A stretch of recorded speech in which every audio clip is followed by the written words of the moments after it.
नमस्तेभ्यः ॐ नमस्तेभ्यः। मंगलम भगवान वीरो मंगलम गौतमो गणी मंगलम कुंद कुंदारु जैन धर्मो सुमंगलम सर्वमंगल मांगल्यम सर्वकल्याणकारकम प्रधानम सर्वधर्माणां जैनम जेतु शासनम जैनम जेतु शासनम। देवादिदेव खजाराट श्री नेमीनाथ भगवान की, परम पूज्य आचार्य गुरुदेव श्री विद्यासागर महाराज की, मुनि श्री विमल सागर महाराज की, तीन कम नौकड़े महाराजों की, आचार्य गुणभद्र महाराज उत्तर पुराण में भगवान पारसनाथ भगवान का चरित्र का वर्णन करते हुए कह रहे हैं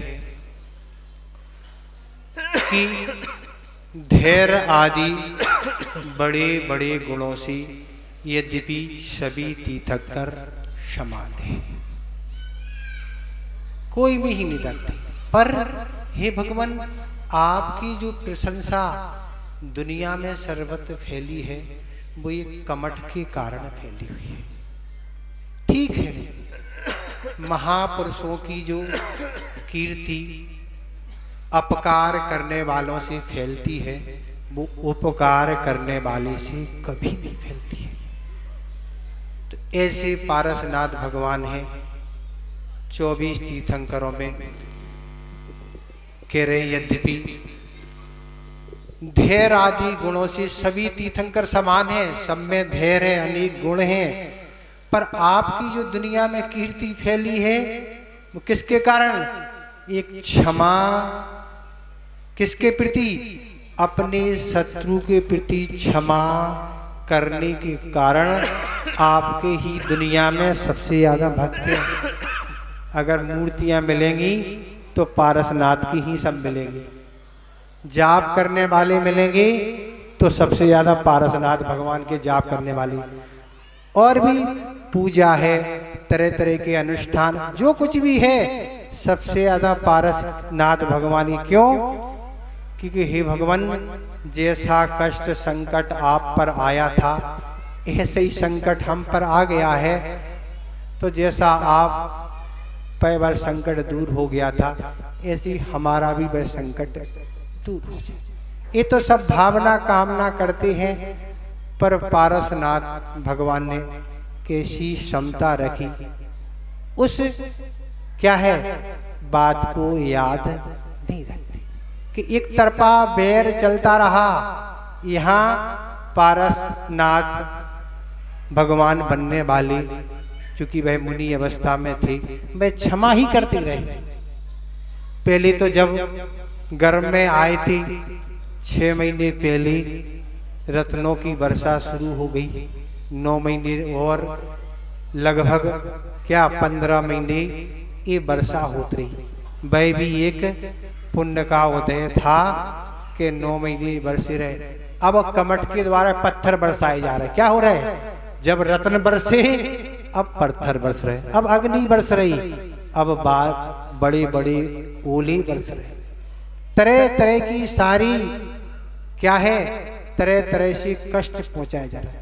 आचार्य कुमुदकुंद महाराज ने कल्याण मंदिर में भगवान पारसनाथ भगवान की स्थिति लिखा कि इस कमठ ने क्या क्या कर डाला आपके प्रति, क्या कर दिया।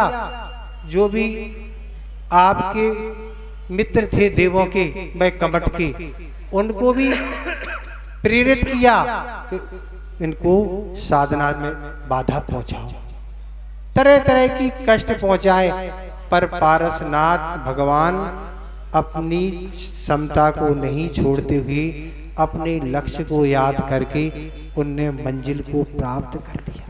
इसलिए गुणभद्र महाराज कह रहे कि सभी तीर्थंकर समान हैं, पर आपकी बात तो अलग है।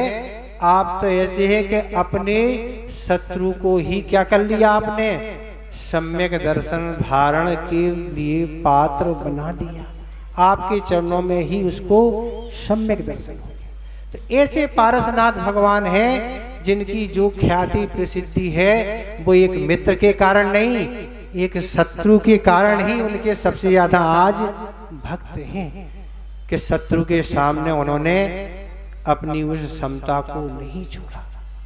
तो इसी तरह हम उन्हीं होने वाले पारसनाथ भगवान से ही हमें सब कुछ प्राप्त करना है कि विपरीत परिस्थितियां बनती हैं, तरह तरह के निमित्त कारण बनते हैं, कर्म की तीव्रता कहीं पाई जाती है, कसाय की तीव्रता पाई जाती है, उससे वैर उत्पन्न होता है। पर कहाँ तीर्थंकर प्रकृति का बंद करने वाली और यहाँ जन्म लेने वाली, पर उनके द्वारा जो पूर्व में कर्म बंद किया उस कर्म को क्या है, उस कर्म ने उनको भी नहीं छोड़ा जो तीर्थंकर प्रकृति का बंद करके यहाँ आए।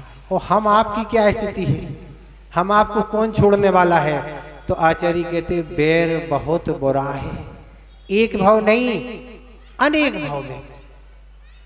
ऐसा एक ही भाव स्तोत्र में लिखा है कि भगवान कर्म कैसा है, कर्म एक भाव में नहीं अनेक भाव में वह फल देता रहता है।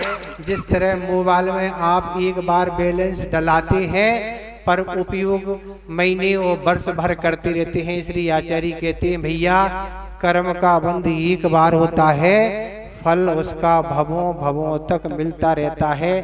10 भाव की ये स्थिति है, किसकी? पारसनाथ भगवान की। तो इस तरह उस बैर से और उन बैर के कारणों से बचना चाहिए। ऐसी क्या है स्थिति ना बने कि कसाय का उद्रेक हमारे अंदर आए। 6 महीने से बाहर अगर हमारा किसी से बैर चलता रहा तो समझ लो अनंतानबंदी बैर है, क्रोध है।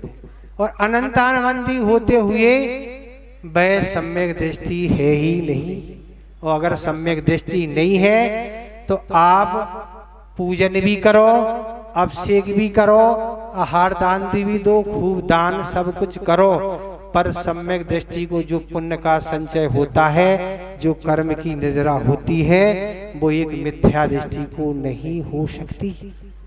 इसलिए ऐसा बैर नहीं रखना जिससे हमारा जन्म जन्म तक हम उन कष्टों को भोगते रहे।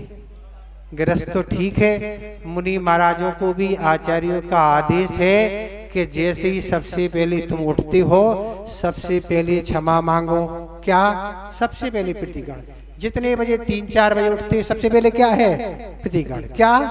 रात्रि व्यतीत करते हमने कौन कौन से बैर कर लिए, कौन कौन से पाप कर लिए, तो सबसे पहले प्रतिकरण करो, इसके बाद सामायिक। अभी पहले प्रतिकरण मां से धुलाई होने दो उन कर्मों की, और फिर जाके सामायिक आदि आवश्यक होते। फिर भी आहार करके आते, फिर एक प्रतिकरण करो, फिर शाम को फिर एक प्रतिकरण करो, फिर 15 दिन में फिर एक प्रतिकरण करो, 4 माह में फिर एक प्रतिकरण करो, वर्ष आएगा फिर उसमें एक प्रतिकरण करो, और अंत समय जब मरण होने के करीब हो तब एक प्रतिकरण। ऐसे प्रतिकरणों का विधान आगम में है। सब जीवों के पास तुम क्या है, काय और वचन से नहीं जा सकते। इस तरह से मन के द्वारा बैठे बैठे 3 लोक में जो भी जीव हैं, 1 इंद्री से लेके 5 इंद्री से, उनसे क्षमा मांगो। हमारे द्वारा आपके व्यवहार में किसी तरह का कष्ट पहुंचा हो, दब गए हो कोई जीव, कोई क्लेश संक्लेश हुआ हो, तो इस तरह मुनियों को विधान है और गृहस्थों को तो विधान है ही। तो इस तरह उस बैर विरोध को दूर करो, तब तो क्षमा माणी है। हर बार आती है, हर वर्ष आके यूं खाना पूर्ति होती है। पहले के जमाने में पत्र लिखे जाते थे, फिर कार्ड छपने लगे, फिर मोबाइल पे आने लगा। अब किस रूप में मनाई जाती अपन को ज्ञात नहीं है, पर अंतरंग से क्षमा धरना ही हमारी उन्नति के लिए कारण है और संसार अभाव के लिए कारण है। अन्यथा क्षमा माणी का कोई महत्व नहीं। तो क्षमा मांगना भी है और क्षमा करना, दोनों मांगना भी है, अपने द्वारा अगर अपराध होता है तो क्षमा मांगना है, और अपने प्रति अगर किसी का दुर्व्यवहार होता है तो उसको क्षमा करना है। दोनों चीज है। ये तो अनंतान मंदी मान होता है जब किसी के आगे वह झुकने नहीं देता, पत्थर की तरह होता है। नहीं हम तो क्षमा नहीं मांगे, नहीं मानोगे तो सम्यक दृष्टि नहीं होगी, और सम्यक दृष्टि नहीं होगी तो इस संसार में ही तुम जन्म मरण के चक्कर लगाते रहोगे। इतने ही हम पर्याप्त समझते हैं कि आप अपने जीवन में उस क्षमा को लाएं।